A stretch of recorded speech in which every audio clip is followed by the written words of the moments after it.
구약성경 신명기 25장 11절에서 16절까지의 말씀을 제가 대신해서 봉독해 드리도록 하겠습니다.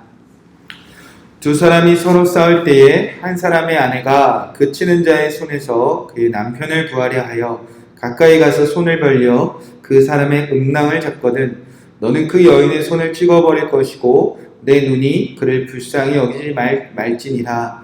너는 내 주머니에 두 종류의 저울추 곧 큰 것과 작은 것을 넣지 말 것이며 내 집에는 두 종류의 대 큰 것과 작은 것을 두지 말고 오직 온전하고 공정한 저울추를 두며 온전하고 공정한 대를 둘 것이라.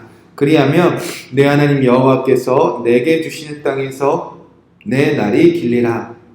이런 일들을 행하는 모든 자, 악을 행하는 모든 자는 내 하나님 여호와께 가증하니라. 아멘. 하나님의 말씀입니다. 오늘은 신명기 25장 11절에서 16절 말씀을 붙잡고 이웃을 사랑하는 법이라는 말씀 제목으로 함께 이 말씀을 붙잡고 오늘 하루 말씀대로 살아갈 수 있도록 우리가 기도하도록 하겠습니다. 계속해서 이스라엘 백성들이 이제 가나안 땅에 들어가 하나님의 나라 백성답게 살기 위한 법입니다. 이 율법은 하나님을 사랑하고 이웃을 사랑하는 하나님의 뜻이 담겨져 있습니다. 오늘 소개된 두 개의 법은 이웃을 사랑하기 위한 법 중에 우리 일상 속에서 해당되는 법이다 싶습니다. 먼저 소개된 법은 마치 정당방위에 관한 법을 가르쳐 주는 것과 비슷한 법입니다. 11절 말씀에 보면 두 사람이 서로 싸울 때에 한 사람의 아내가 그 치는 자의 손에서 그의 남편을 구하려 하여 가까이 가서 손을 벌려 그 사람의 음낭을 잡거든. 자, 두 남자가 싸우고 있습니다. 그때 자기 남편을 구한다고 아내가 이 싸움에 뛰어들었다는 것입니다. 그런데 아내가 자기 남편 구한다는 목적으로 상대방의 음낭, 즉 남자의 생식기를 움켜잡아 상하게 하는 행위를 저질렀다는 것입니다. 하나님은 이를 강력하게 금지하고 계시다는 것입니다. 어느 정도까지 하나님께서 금하고 계신가?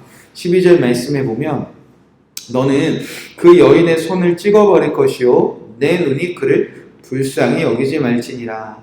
싸움에서 남편 구하겠다고 상대방의 남자를 생식기를 파괴하는 그 여인의 손을 불쌍히 여기지도 말고 손을 찍어버리라 라고 하나님께서 말씀하셨다는 것입니다. 어떤 의미인가? 지금 예를 든 이 상황은 누가 봐도 어쩔 수 없는 상황이 아닌가 라고 변명할 만한 상황입니다. 남편을 구하기 위해서 상대적으로 약한 여인이 상대방의 남자를 이길 수 있는 방법은 그거밖에 없지 않느냐, 정당방위다 라고 말할 만한 상황이었다는 것입니다. 그러나 정당방위라는 정당방위를 목적으로 이웃의 삶을 완전히 파괴하는 복수를 지금 금지하고 계시는 것입니다. 그 당시 이스라엘 남자가 생식기에 문제가 생긴다는 것은 먼저 하나님 나라의 백성된 그 가문을 이어나가는 것을 심각하게 파괴하고 막는 것과 같은 행동입니다. 또 그 당시 고환이 상한 자, 생식기에 문제가 생긴 남자는 여호와의 총회에 들어오는 것을 금지하는 법까지 있었던 그 시대입니다. 그러니까 누구든지 싸울 수도 있습니다. 어찌 하나님의 나라 백성들이 싸우지 않을 수 있겠습니까? 다툴 수도 있습니다.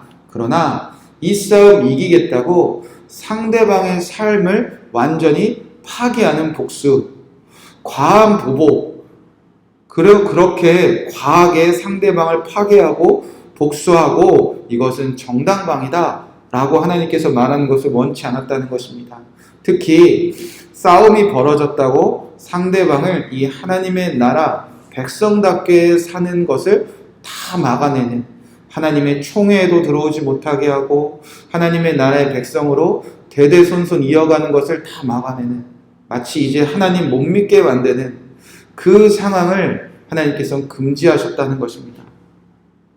하나님은 당신의 백성들이 크고 작은 싸움 하나 이기기 위하여 이웃의 삶을 파괴하지 않고 이웃을 사랑하기를 주님께서 원하셨다는 것입니다.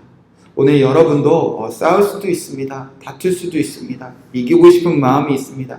그러나 이 싸움 하나 이기자고 이웃의 삶을 파괴하지 않고 이웃을 사랑하시는 저와 여러분 되시기를 주님의 이름으로 축복의 말씀을 드립니다. 두 번째는 이웃을 사랑하기 때문에 정직하게 살아가라 라는 말씀입니다. 13절 14절 말씀에 보면 너는 내 주머니에 두 종류의 저울추 곧 큰 것과 작은 것을 넣지 말고 내 집에 두 종류의 작은데 큰 것과 작은 것을 두지 말 것이요. 자, 그 당시 유대인들은 큰 저울은 도매하는 사람들이 쓰는 저울이었다고 하고요.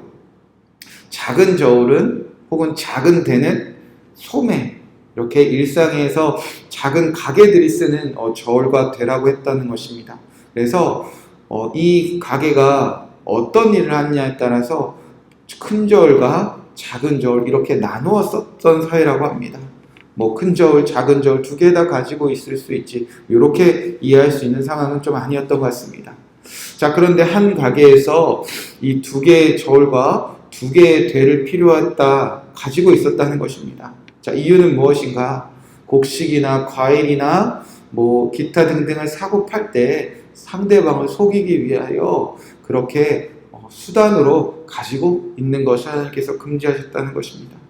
하나님의 나라의 백성들은 자기의 잠시의 이익을 위하여, 탐욕에 위하여 남을 속이지 않고 언제나 정직하게 살기 원하셨다는 것입니다.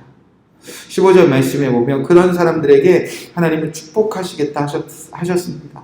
오직 온전하고 공정한 저울추를 두며 온전하고 공정한 대를 둘 것이라.